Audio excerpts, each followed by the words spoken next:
Chapter 10. The Broken Duel.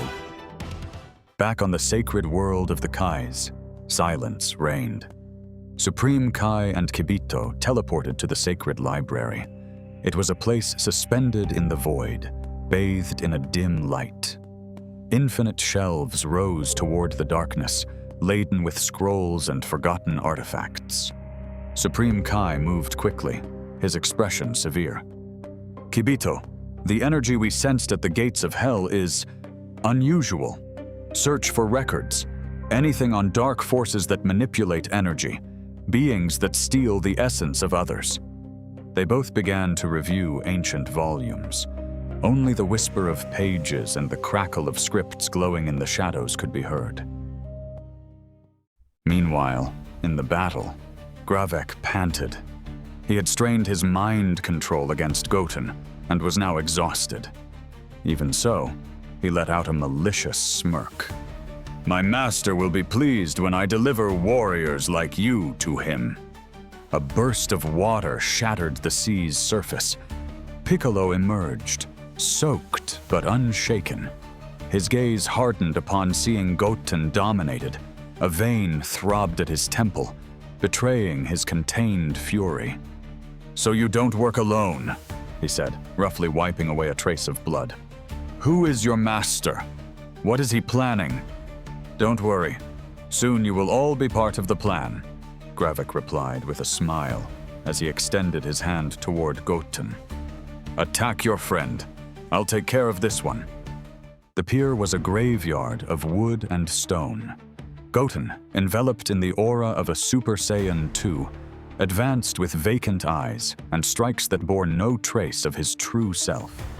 Every onslaught was a torrent of raw power, ki blasts and devastating punches, as precise as they were cold, lacking the spontaneity and strategy that Trunks knew from his friend. "Come on, Trunks. Having trouble keeping up?" Goten mocked in a dull, almost hollow voice as he launched a blow that shook the air. "Goten, snap out of it!" Trunks shouted, blocking a strike that jarred his arm. "You're better than this!" The words were lost in the din. Goten did not answer. He roared with a more ferocious attack. Trunks blocked another punch. He saw the gap. He had the perfect opening to return a direct blow to his friend's abdomen. He tensed his arm, ready to unleash a brutal attack. But seeing his friend's empty face, his fist trembled. He grit his teeth in frustration, pulling his punch at the very last second. That fraction of a second was enough. Goten charged like an unleashed beast. The impact slammed Trunks into the ground, and he rolled, kicking up dust. He pulled himself up, panting, blood sliding down his eyebrow, and struck the ground in helplessness. "Wake up, you idiot!" he roared, his voice breaking. "Shut up!" Goten shouted, his face twisted into an arrogant smirk. "I don't want to wake up!" Goten launched a barrage of ki blasts, each one exploding around Trunks like deadly fireworks. "Damn it. If I fight back for real, I might hurt him. But if I don't, he's gonna tear me apart," he growled to himself, dodging the bombardment, barely managing to deflect the ones aimed directly at him. Goten appeared in front of him. They clashed knee to knee in midair. The impact resonated like thunder. They both floated several meters above the coast, their golden reflections rippling in the turbulent water. Trunks tried to take advantage of the momentum, grabbing his arm to fling him aside. But Goten, driven by his blind strength, spun in the air and responded with a whipping kick that almost shattered his guard.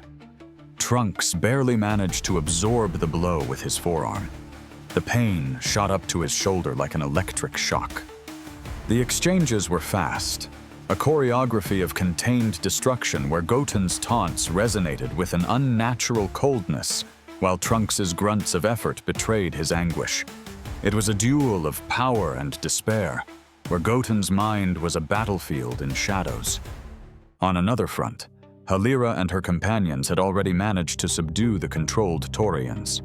Many still lay unconscious on the ground, released from Gravek's control after the intense combat, while others tried to recover. Panting, Halira wiped the sweat from her forehead, but her gaze fixed on the sky with a shiver. "That key," she murmured, her face tense. "He's taken him over completely." She looked down, a flash of guilt in her eyes. "This is all my fault. We shouldn't have attacked so soon." Piccolo, locked in his own clash against Gravek, managed to catch sight of the scene out of the corner of his eye while blocking an onslaught with his forearm. "If he keeps holding back, Trunks won't last much longer," he muttered. The combat with Gravek was brutal. Craters opened in the pavement along the shore with every collision. Gravek roared, attacking with heavy lunges and ki blasts that kicked up columns of dust. A few meters away, the river waters responded to every shock wave with violent bursts, splashing the combatants like constant rain. As the minutes passed, Gravek's exhaustion began to show. His breathing grew faster, and his attacks, though powerful, lost some rhythm. Piccolo, though still somewhat weaker, managed to hold his ground thanks to his technique and experience, taking advantage of any minimal opening to hold back the pressure. "That technique of his has exhausted him too much. That's why he's holding it back now," the Namekian thought, his gaze fixed on his rival. In a decisive moment, Piccolo's arm lashed out like a whip. The attack took Gravek completely by surprise. The fist slammed straight into his face, sending him spiraling through the air. Gravek stopped dead, touching his cheek with a grimace of irritation. The momentary equality in the exchange broke when his expression hardened. "Enough!" he growled, raising a hand. Then it happened. Piccolo felt a violent tug inside him, as if something were ripping his energy out by the roots. His aura churned, flickering with bluish flashes. In a matter of seconds, his ki plummeted. But this time, the villain only managed to reduce it to less than half.